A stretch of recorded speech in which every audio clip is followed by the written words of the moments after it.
The Premier League is, well, we like to boast that it's the best of the best, but this is nowhere near good enough. This doesn't have place in Sunday League. Seriously.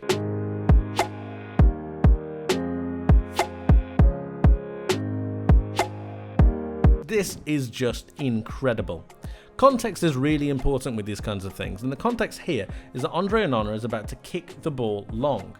Casemiro has also dropped into a deeper position to be able to receive the ball a little bit better, to give Onana a better passing option. Now this is all really fine, it's okay, perfectly good, but what follows is really, really important. So when the ball gets kicked up, we know that the back four, or any kind of defensive player, needs to move up, but Casemiro is the major troublemaker here, because as we follow the ball on, we can see that it gets recycled by Arsenal, William Saliba again, and Ben White, and when it gets recycled, you're then looking towards the Manchester United backline on where they are. Now, a crucial point of this is that we're missing two players. We're missing Amrabat, and we're missing Casemiro. Now, the major problem with this is the amount of players or the amount of space that is given to Kai Havertz or any Arsenal attacker when they are onside behind the Manchester United defensive line. And I'm sorry to say, I've seen a lot of people give him some benefit of the doubt. I don't think there's anything that you can say that makes this okay. Genuinely. The ball gets played over the top to Kai Havertz, who is in literal miles of space. Miles. He's in acres. He has a forest to run into. And this is incredible, because if we forward it on a little bit more, we can see that Casemiro is playing everyone onside.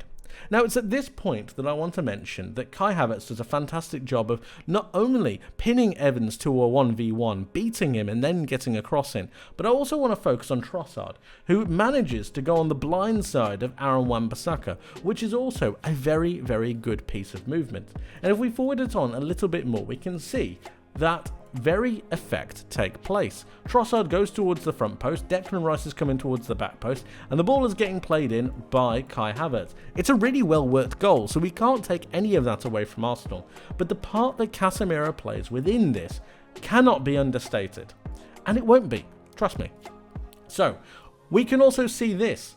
We can see Casemiro currently next to Onana, who has just kicked the ball, by the way. He's kicked the ball, look. Let's just focus on that for a moment, because I think that's really important. He does not have a ball at his feet.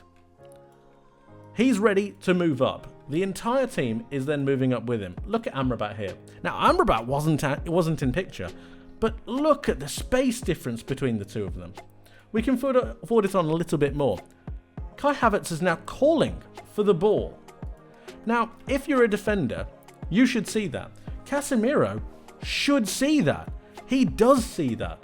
Now, if you see Kai Havertz calling for the ball, and this is where I'm really critical of him, if you can see Kai Havertz calling for the ball and he's ready to receive a pass, and you know that you are playing him onside, you need to sprint as quickly as possible to make sure that that's not the case. Or, if you don't want to do that, that's okay. You go and close him down and take the moment into your own hands. But instead, he ignores it. And that's my biggest fault. That's my biggest problem with this. Because I think he sees it. I think he sees it, and I don't think he cares. And that's a really, really bad thing to say, but I don't think he cares. If you look at this, he's still jogging. He's not moving anywhere near fast enough. And it's this that causes the goal. This alone. Kai Havertz is miles offside if he is here. Miles. And it's just nowhere near good enough. This is, again, the second biggest fault that I've got with this. Because if we look here, he doesn't even make an attempt. The ball is being played over, right? The ball is being played over by Ben White. It hasn't reached Havertz yet. He doesn't even make an attempt to even play him offside. He doesn't even attempt it. Instead, he almost turns in a circle like a Boeing 747 or some kind of super yacht, turning round as if he only has a limited direction of travel. It's baffling, and I might sound exasperated here, but this is a very, very high-level game. The Premier League is or we like to boast that it's the best of the best, but this is nowhere near good enough. This doesn't have place in Sunday League. Seriously. If a Sunday League team was playing, you'd criticise them for this. So why is this acceptable when it's Casemiro? I understand that it's not good because he's a legend of the game. I get it. I understand. But there are basics of football that need to be followed. There are basic rules that you need to have as a player. And this is nowhere near good enough. It gets played on. He doesn't have the intensity to try and close down a man. He's got no one to mark. And instead he just ambles in towards the box. Again, if it's your mistake and you understand it's your mistake, look at this. If you understand it's your mistake, he doesn't even make an attempt to stop the cross. I'd much rather him, if it was me, I'd much rather him try to intercept it and score an own goal, because at least then he's attempted something. But he doesn't, and it gets tapped in. And Arsenal are just the ones who benefit. It's a fantastic goal from Arsenal's perspective, one of quality, one of class, and one that has seized a moment and an opportunity and exploited it. But what Casemiro has done in there is just shocking to me, nearly criminal.